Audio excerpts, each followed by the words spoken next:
Hello everyone, my name is Mike and this is Matrix to Paradise.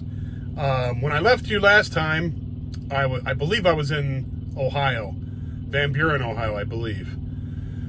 Well, anyway, they gave me 2 short mileage loads in a row, which is very annoying. But then that day after I got done with that video, they gave me another load they put in there for 175 miles, and I was just about ready to reject it because I was sick of doing low mileage loads because it wastes time. It's just a waste of time for me.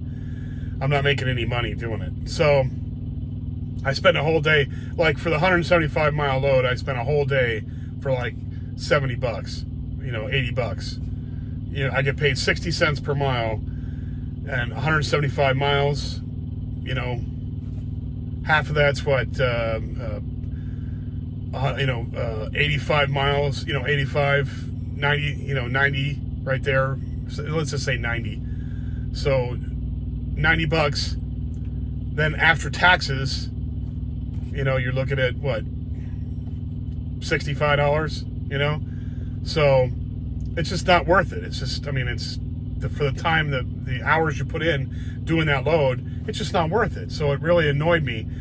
I was just about ready to reject it when they sent another one to stack on top of that, which was for 1,000 miles. So I was like, okay, they do that every once in a while. They sneak one in there, sneak in these crappy loads to you, but they put a nice one on the end of it, or stack it on top. So that once you're done with that, then you run over and you get another load that's like for 1,000 miles, which, that's how they sneak those loads in there like that. But the couple of them before that were really annoying because I rejected the first 275 mile load or 250 mile load. I rejected that to begin with, and the planner came back and sent me a message and said, hey, can you just take this and we'll give you, we'll set you up with another one afterwards. And I said, okay. And then he sets me up with another crap one, another 250 mile load. I was fuming. But anyway, so I had some issues. I've been having issues with my immediate manager, she's not really my boss, but she's sort of like my liaison to the company. And I've been having issues with her because she's rude and condescending on the telephone whenever I have to call her and get info from her, get help from her. And I had just about had enough. Well, I did have enough. I was done dealing with her. So I called up her supervision, and I left a voicemail, and we kept the guy kept calling me back, and then we kept calling back and forth supposedly, and playing phone tag. Well, finally I got a hold of him, and I told him, I said, look, I'm not trying to be a jerk. I'm not trying to cause any problems with the company. I really like working for this company, but I cannot deal with this person anymore. This person is, I told him, I said, I'm 56 years old. I've gone through enough of my life that I know that I don't want to put up with somebody like her. And I'm just not going to. I do a good job. I'm never late for my appointments. I'm always on time. I very rarely reject loads, only when it's really ridiculous for me, because it doesn't help you when you make, $75 or $65 for the day. That doesn't help. That's not, you can make that working at McDonald's for a shift, That's not right. We're doing a much more dangerous and much more specialized job to get paid that much. So I reject those loads, but not a whole lot. Usually I let them stack them up on me like that, and so I get a better load at the back end of it. But anyway, so I had enough of her, and I've actually talked to the supervision there, and he promised me he was going to get me switched over to somebody else, which is fine. And I'm the last person in the world to start crying about something. But every time I have to call that woman, I get annoyed because I know what's coming, and I know that I don't want to go off on her on the telephone and say something that I'm going to regret later. which I wouldn't usually. I probably wouldn't, but she's pushed me a lot.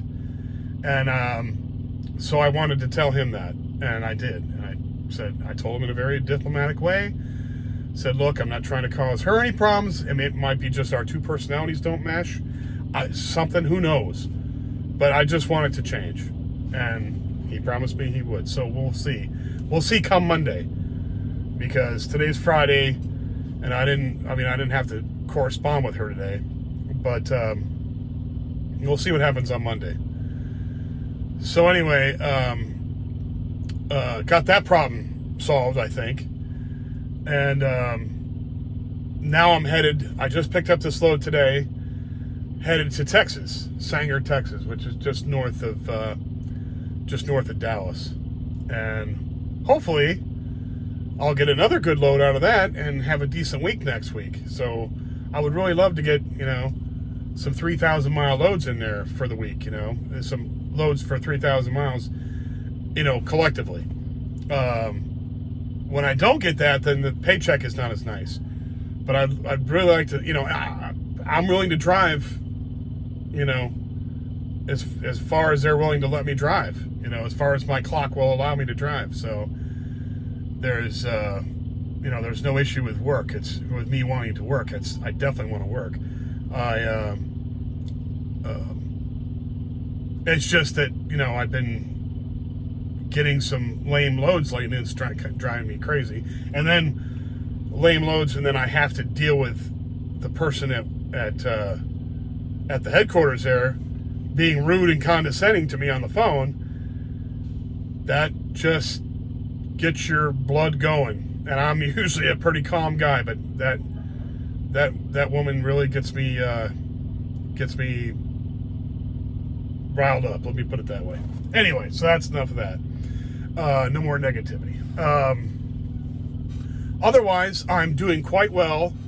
I am sticking to my goals of getting overseas and saving the money, and I'm doing a good job. I really am. I'm doing a good job of keeping my spending under control and keeping the savings coming. The percentage of my paycheck that goes directly into savings is very big, and I'm doing a good job with that. As it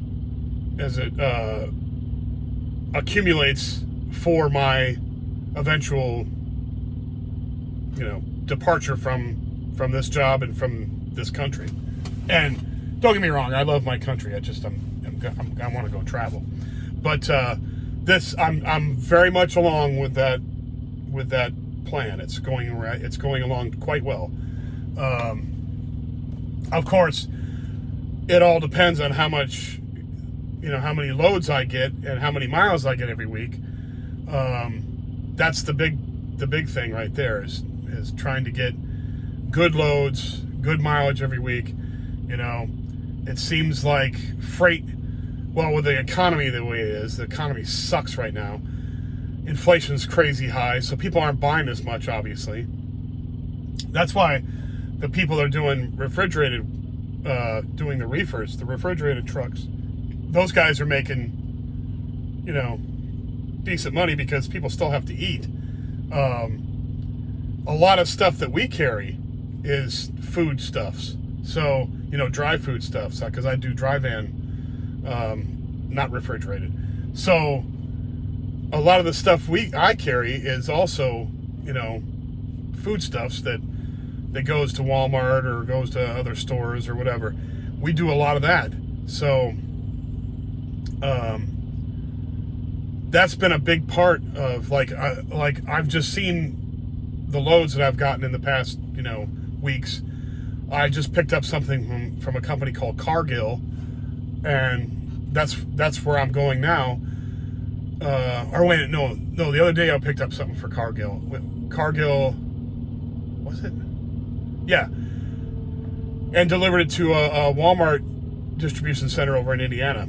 Picked it up from Ohio and went to Indiana. That was a 175 mile load. That was Cargill, and they were like food. They're I can't remember what they make over there. They make they had wheat and bean meal and stuff. So they're making, who knows what they're making over there. Nestle Purina. We do a lot of Nestle Purina stuff, so dog food too, and cat food and all that. And General Mills, the cereal company. We do Kellogg's. We do a lot of business with them. So those are still rocking along because people are still eating, obviously, because you have to. But a lot of the other stuff is not going as well. So hopefully the economy changes here soon and it picks up with more freight. With more freight means more money, more good loads, the whole 9 yards. It means it's all exponential. Once the economy starts going good, it's like gangbusters. But right now, trying to save in this crap environment of the economy and inflation and the value of the dollar being hit, it just sucks. It just sucks so bad. But hopefully change is coming here soon. Hopefully things get turned around and, whoever wins the presidency, I hope does the right thing and improves the economy, because the economy is sucking right now and it's making it that much harder for me to get the money I need to get the heck out of here. So it always seems like my timing is always the worst, and it is what it is, and there's nothing you can do about it. But as far as the goals are concerned, I'm still plugging along, and it's still going to happen. And everything's going good. I'm very happy. I'm happy that I got a job. I thank God every day for the blessings in my life. I've got, good family. I've got, good friends. I've got a goal in mind. I have a good job. And, what else could you ask for? Really, except for more free time to go and have a good time. This job is definitely one of those jobs where you have to be willing to sacrifice your freedom, because I pretty much live in this truck 2 months, month and a half, 2 months at a time. And then I go back to Phoenix and take a few days off, like 4 or 5 days off. And in those 4 or 5 days, I just visit family and hang out a little bit, but I still sleep in the truck because this is pretty much my home. But you've got, it's pretty much my life. I've got family that I go visit when I go back to Phoenix and stuff, but I really don't do a whole lot when I'm there, except for get my laundry done and, take care of business that I've got to take care of back there. A lot of different stuff, a lot of different stuff, a lot of things you can't get done on the truck. I can do when I'm back in Phoenix, as far as administrative stuff, take care of my registration, insurance, and all that. I could do it over the phone and stuff, but I much rather like doing things in person and getting things done and making sure everything's squared away and having the time to do it. A lot of times I don't have time because you're driving, obviously, and you can't just, you got to pay attention to driving. You can't do, even talking on the phone, you got to be vigilant when you're driving. You can't, I put earbuds in and I'll talk on the phone, but I still have to pay attention to the road. You're driving a huge truck with a huge trailer and lots of weight. You cannot mess around with distractions. So I do that safely, legally, the whole 9 yards. Anyway, everything's going good. Just a little update. I'm here in Greenup, Illinois. Nothing much to see out here. I was going to show everybody, but there's not a whole lot to see out here. Just a parking lot in the Love's parking lot here.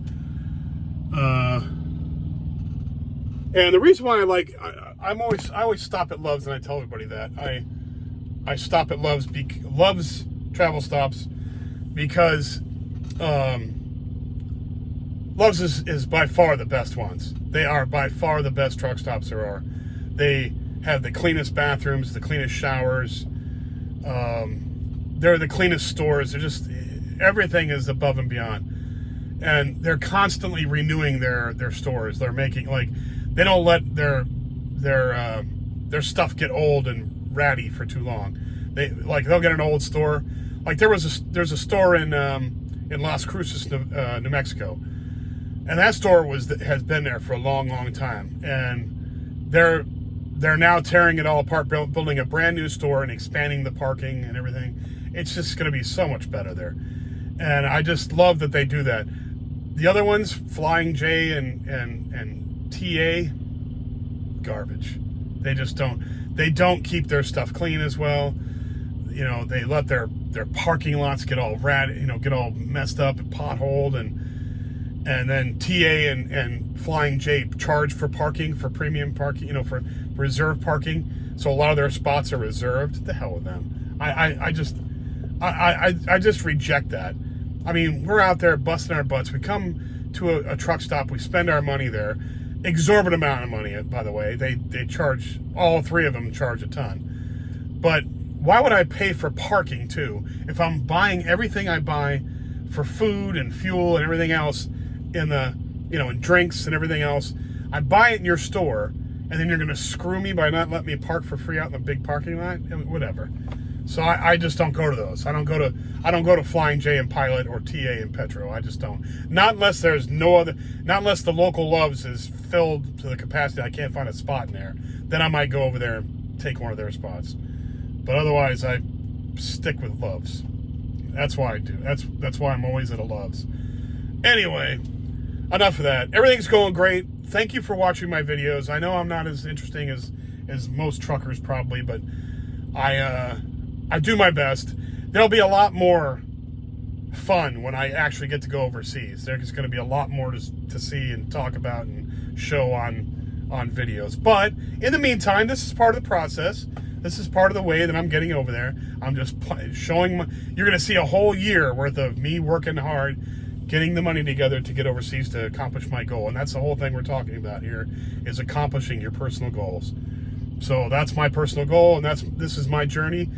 And I appreciate anybody who watches.